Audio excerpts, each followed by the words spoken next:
இருக்கிறதுலே ரொம்ப பொல்லாதது என்ன அப்படின்னா கண் திருஷ்டி தான். இந்த கண் திருஷ்டி காரணமாக அடிக்கடி நம்ம வந்து புதுசாக வாகனம் வாங்கியிருப்போம். இந்த கண் திருஷ்டியால் அடிக்கடி விபத்துகள் ஏற்படும். அடிக்கடி வீட்டில் இருக்கவங்களுக்கும் வந்து மரணத்துக்கு நிகரான கண்டங்கள் நடக்கும். இந்த மாதிரி இருக்கின்ற காலகட்டத்தில் என்ன வழிபாடு செய்யலாம் அப்படின்னா, முதல் வழிபாடு என்ன அப்படின்னா, விநாயகருக்கு சதுர் தேங்காய் உடைத்தல். இதே நேரத்தில் இன்னொரு தேங்காயை வாங்கி வீடு முழுக்க சுற்றி, நீங்கள் பூஜையில் வைக்கிறீங்கல்ல தேங்காய், அதே நேரத்தில் ஒரு தேங்காயை எடுத்து வீடு முழுக்க சுற்றணும். வீட்டில் இருக்கவங்க மட்டும் சுற்றி பக்கம் வச்சிடணும். அதுவும் ஒரு நாள் வாசல்லையே இருக்கணும். இல்லை அக்கம் பக்கம் பார்க்குறாங்க அப்படின்னா ஒரு பையில் போட்டு கட்டி அப்படியே மாட்டி வச்சிடணும்.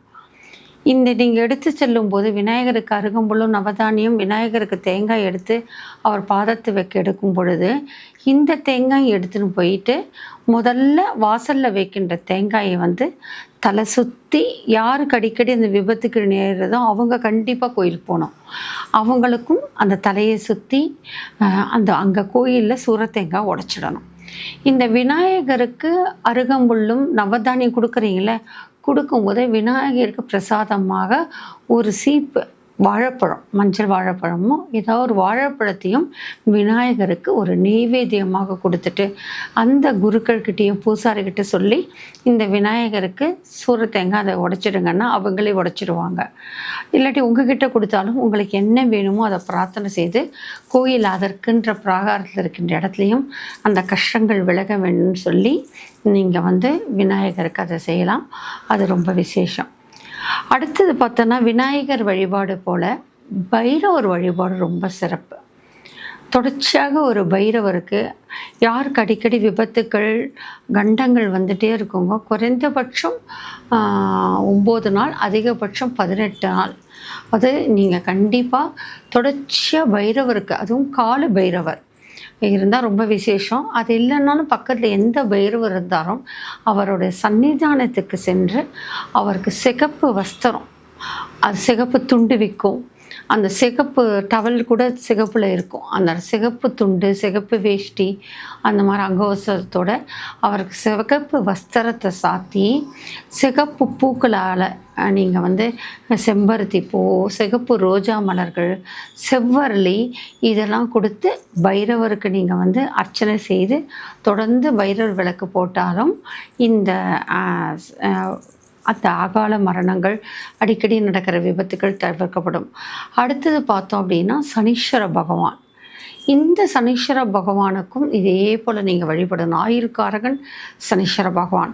அதால் ஏழ்நாட்டு சனீஸ்வர பகவான், அஷ்டமத்து சனீஸ்வர பகவான், ஜென்ம சனீஸ்வர பகவான் இதெல்லாம் வருகின்ற நேரத்தில் இந்த மாதிரி ஒரு தொடர்ச்சியாக இந்த மாதிரி பிரச்சனைகள் வர்றதுக்கான காரணங்கள் இருக்கும். அந்த மாதிரி நேரத்தில் வண்டி புதுசாக வாங்க முடியலன்னா கூட ஒரு முறை வண்டியை வந்து சர்வீஸ் பண்ணி திருப்பி அந்த வண்டியை கோயிலில் பக்கத்தில் இருக்க கோயிலில், முனீஸ்வரன் கோயிலோ விநாயகர் கோயில்லையோ முருகன் கோயில்லையோ அதை பூஜை போட்டு அந்த வண்டியை நீங்கள் ஓட்டலாம். அடுத்தது என்ன அப்படின்னா, இந்த சனீஸ்வர பகவானுக்கு எள்ளு தீபம் ஏற்றி தொடர்ச்சியாக ஒரு 9 நாள் சனீஸ்வர பகவானுக்கு இந்த வழிபாடு செய்யலாம். அதை தொடர்ந்து ஒவ்வொரு சனிக்கிழமையும் இந்த பைரவருக்கும் சனீஸ்வர பகவானுக்கும் தீபம் போட்டு சாத்தி அந்த வழிபடுறது ரொம்ப சிறப்பு. ஏன்னா மங்களம் பொங்கும் சனீஸ்வர பகவான் மங்களத்தை கொடுப்பார். எல்லாரும் நினச்சிட்டு இருக்காங்க சனீஸ்வர பகவானா கெட்டது தான் செய்வார்னு நினச்சிட்டு. சங்கடந்திக்கும் சனி பகவானே மங்களம் செய்ய மனமை தருளாய், சச்சரவின்றி சனீஸ்வர தேவா, இச்சகம் வாழ இன்னொரு தாத்தா அப்படின்னு சொல்லுவாங்க. அவ்வளோ சனீஸ்வர பகவான் வேண்டினோம் அப்படின்னா ஆயுள் பலத்தை வந்து அவர் அதை கொடுப்பாரு. அது ஒரு சிறப்பு. அடுத்ததாக பார்த்தோம் அப்படின்னா காவல் தெய்வங்களுடைய வழிபாடு. முனீஸ்வரன், ஐயனார், அதுக்கப்புறம் 18ஆம் அடி கருப்பண்ணசாமி, இந்த மாதிரி காவல் தெய்வங்கள் இருந்தது அப்படின்னா சுடலை மாடன், இந்த மாதிரி கோயில்களுக்கு சென்று பேச்சியம்மா, இசக்கியம்மா இந்த மாதிரிலாம் இருக்காங்க பார்த்தீங்களா?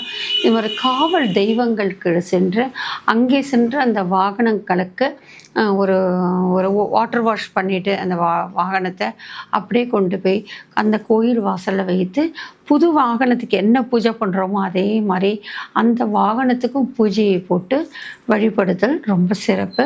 அங்கேயும் உங்கள் பேர் நட்சத்திரம் சொல்லி அந்த இடத்துல நீங்கள் வந்து வாகனத்துக்கு பூஜை செய்கிற மாதிரி முதல்ல அங்கே இருக்கின்ற சுடரமாடனோ கருப்பண்ணசாமியோ முனியப்பனுக்கோ அது மாதிரி பூஜை செய்து அங்கே வாங்கியிருக்க கயிறை எடுத்து வாகனத்தை கட்டுறதும் நீங்கள் கட்டிக்கிறது ரொம்ப சிறப்பு. அதே மாதிரி அந்த காவல் தெய்வம் கோயிலில் வந்து செவ்வாய்க்கிழமை, வெள்ளிக்கிழமை, ஞாயிற்றுக்கிழமை, அமாவாசை காலங்களெல்லாம் முட்டை ஆலயம், தேங்காய் ஆலயம் அதெல்லாம் சுற்றி போடுவாங்க. அந்த மாதிரி சுற்றி போடுற கோயிலாக இருந்ததுன்னா எலுமிச்சம்பழம் இதில் சுற்றி போடுவாங்க. அதே மாதிரி காவல் தெய்வம் கோயிலில் உங்களுடைய வண்டிக்கும் உங்களுக்கும் சுற்றி போட்டுக்கோங்க. அதுவும் ரொம்ப சிறப்பான விஷயம். இது எல்லாத்திற்கும் மேலே ரொம்ப முக்கியமானது குலதெய்வ வழிபாடு. அடிக்கடி இந்த மாதிரி விபத்துக்கள், கண்டங்கள், உயிருக்கு நிகரான கண்டங்கள் வருது அப்படின்னா குலதெய்வத்துக்கு ஒரு மஞ்சள் துணியில் ₹1 காசு எடுத்து முடிஞ்சு வச்சிடணும். எவ்வளோ சீக்கிரம் முடியுமோ குலதெய்வம் கோயிலுக்கு சென்று அந்த அம்மனுக்கு ஒரு அபிஷேகம் பண்ணி புடவை சாத்தி, ஆண் தெய்வமாக இருந்தால் எல்லா வஸ்திரம் சாத்தி குலதெய்வம் கோயிலில் பொங்கல் வைத்து குறைந்தபட்சம் 2லேருந்து 3 மணி நேரமாவது குலதெய்வம் கோயில்லையே இருக்கணும். அந்த காற்றுல சுவாசத்தில் அந்த தெய்வீக காற்றுல இருக்கும்போது நம்ம முன்னோர்களோ நம்மளுடைய பித்திருக்களோ அங்கே நடமாடி கொண்டிருக்கின்ற தெய்வங்களுடைய அமைப்பு என்ன ஆகும்னா நம்மளை சுற்றி இருக்கிற எதிர்மறை ஆற்றலை தள்ளிவிடும். அந்த குலதெய்வம் நம்ம காக்கும். யமதர்மன் கூட குலதெய்வத்தினிடம் ஒப்புதல் வாங்கிட்டு தான் உயிர் பறிப்பாங்கன்னு சொல்லுவாங்க. அதனால் குலதெய்வம் அருள் இருந்ததுன்னு சொன்னால் ஆரோக்கியம் கெட்டியாக இருக்கும் அப்படின்னு சொல்லுவாங்க. அதனால் முக்கியம் குலதெய்வத்தை ₹1 முடிஞ்சு வச்சிடணும். முடிஞ்சு வச்சுருது இருக்கும். அடுத்தது பார்த்தோம் அப்படின்னா வீட்டுக்கு யாருக்கு அடிக்கடி இதே மாதிரி விபத்துக்கள், கண்டங்கள் ஏற்பட்டாலும் சரி, இல்லை குடும்பத்துக்கே இந்த மாதிரி பிரச்சனை இருக்குது அப்படின்னா அந்த யார் நபரோ அவர் பேரில் வீட்டில் வந்து ஒரு ஹோமங்கள் நடத்தணும். ஆயுஷ் ஹோமம் நடத்தணும். அதே போல் மிருத்யுஞ்சய ஹோமம் நடத்தணும். இந்த மாதிரி நடத்தும் போது அவர்களுடைய ஆயுளுக்கும் ஆரோக்கியத்துக்கும் ரொம்ப விசேஷம். அதே போல் திரியம்பகம் யஜாமகே சுகந்தி புஷ்டி வர்தனம் உருவாருக மிக வந்தனாத் மிருத்யும் நமாமியகம்னு மிருத்யுஞ்சய மந்திரத்தை சொல்லணும். மிருத்யுஞ்சய மந்திரம் சமஸ்கிருதம் வரல அப்படின்னு சொன்னால் ஓம் கால பைரவா போற்றி போற்றின்னு சொல்லலாம். ஓம் நமச்சிவாய வாழ்க நாதன்தாள் வாழ்க இமைப்பொழுதும் என் நெஞ்சில் நீங்காதான் தாழ் வாழ்க. இதை சொல்லிகிட்டே இருக்கணும். நமச்சிவாய வாழ்க நாதன்தாள் வாழ்க இமைப்பொழுதும் என் நெஞ்சில் நீங்காதான் தாழ் வாழ்க ஈசனடி போற்றின்னு சொல்லிகிட்டே இருங்க. சிவனும் நமச்சிவாயன்ற பஞ்சாட்சர மந்திரமே ஈசன் கால புருஷனாக கால பைரவராக வந்து உங்களோட ஆயுளை காப்பாற்றுவாங்க. அதே போல் சிவன் கோயிலில் துவஜஸ்தம்பத்தோடு சேர்ந்து அந்த கொடிமரத்தை சுற்றி வரணும்.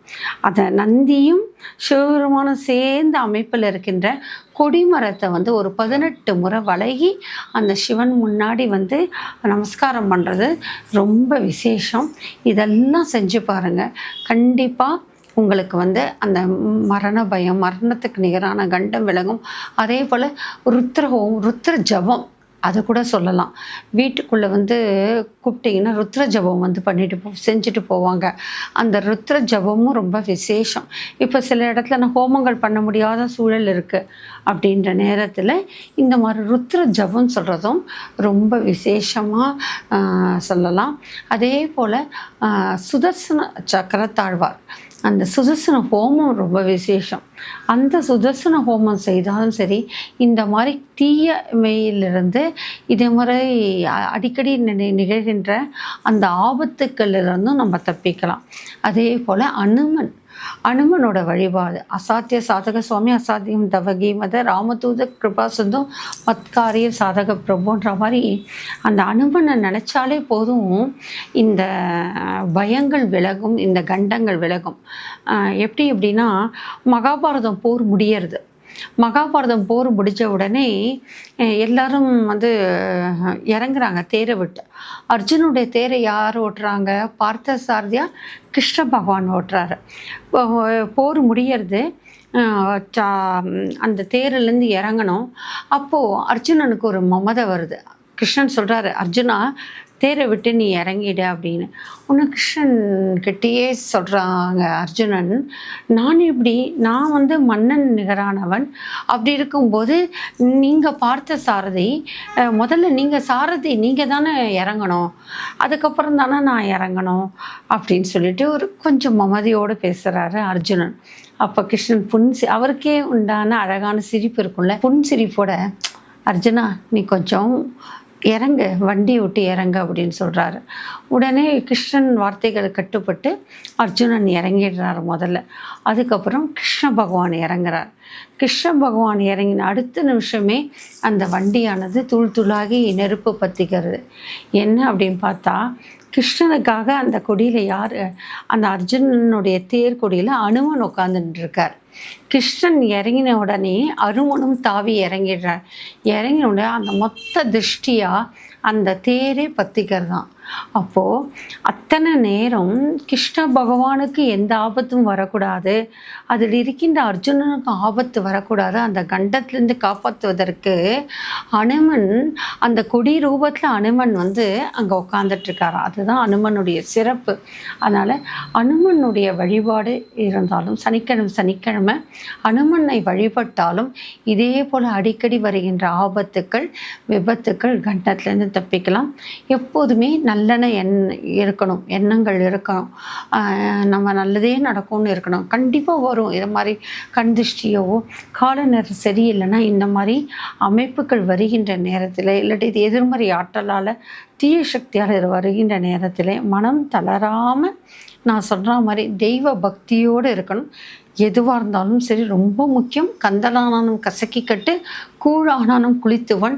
இந்த மாதிரி அகால விபத்துக்கள், இந்த மாதிரி மரணத்துக்கு நிகரான கண்டங்கள் இருக்குன்னு சொன்னால் உஷத்காலம் விடிகாலையில் எழுந்து குளிக்கணும். சூரிய உதயத்திலேயாவது குளிச்சுட்டு நல்ல ஆடையை, தூய ஆடையை, புதிய ஆடையன்றது கிடையாது, தூய ஆடை போடணும்.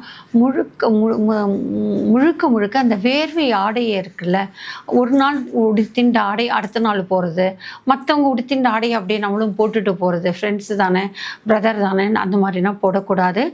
அன்றன்றைக்கு துவைத்த துணியை உடுத்தி கொண்டு அன்றைக்கு சூரிய உதயத்திலே எழுந்து குளித்து விட்டு ஒரு தினமும் ஏதோ ஒரு மந்திரங்கள் சொல்கிறது, தெய்வ மந்திரங்கள், குலதெய்வ மந்திரமோ இஷ்ட தெய்வ மந்திரமோ வழிபடும் மந்திரத்தை சொல்லி வீட்டில் ஊதுவத்தி ஏற்றி பூஜை செய்கிறத நித்திய பூஜை. அதே போல் முடிந்தால் தினமும் அருகில் உள்ள ஏதோ ஒரு கோயிலுக்கு தொடர்ச்சியாக சென்று வழிபாடு செய்கிறது. உங்கள் பெயர் நட்சத்திரத்தில் வழிபாடு செய்தல், குறிப்பாக உங்கள் ஜென்ம நட்சத்திரம் வரும்போது இந்த மாதிரி பூஜைகள், சிறப்பு பூஜைகள், அபிஷேகங்கள், ஓமங்கள் செய்கிறது ரொம்ப விசேஷம். கண்டிப்பாக மார்கண்டேயரை மீட்டு கொடுத்தவர் தான் இந்த மிருத்யுஞ்சயம். அதனால் அந்த மந்திரம் சிவனை காலடி படுத்தாலும், நாராயணன் பெருமாளை காலடி படுத்தாலும், இந்த அனுமனை வணங்கி நின்றாலும், முருகனையும் இந்த காவல் தெய்வங்களெல்லாம் தொழுது நின்றாலும், இந்த விநாயகர் வழிபாட்டாலும் சங்கடங்கள் நீங்கும். நான் சொன்ன இத்தனை தெய்வ வழிபாட்டில் உங்களுக்கு எது ரொம்ப பிடிக்கும், எந்த தெய்வம் உங்களுக்கு ஆகி வந்ததோ, இந்த தெய்வத்துக்கிட்ட போனாலே நான் நல்லது தான் நடக்கும் அப்படின்ற எந்த தெய்வம் கிட்ட உங்ககிட்ட இந்த நம்பிக்கை இருக்கும், நான் சொன்ன அமைப்பில் அந்த தெய்வத்துக்கிட்ட தொடர்ச்சியாக வேண்டுங்க. தொடர்ச்சியாக அந்த மந்திரங்களையும் தெய்வ வழிபாட்டையும் செய்யுங்க. கண்டிப்பாக கடவுள் நீண்ட ஆயுள் ஆரோக்கியத்தையும் கொடுப்பார். ஓம் நமச்சிவாய வாழ்க.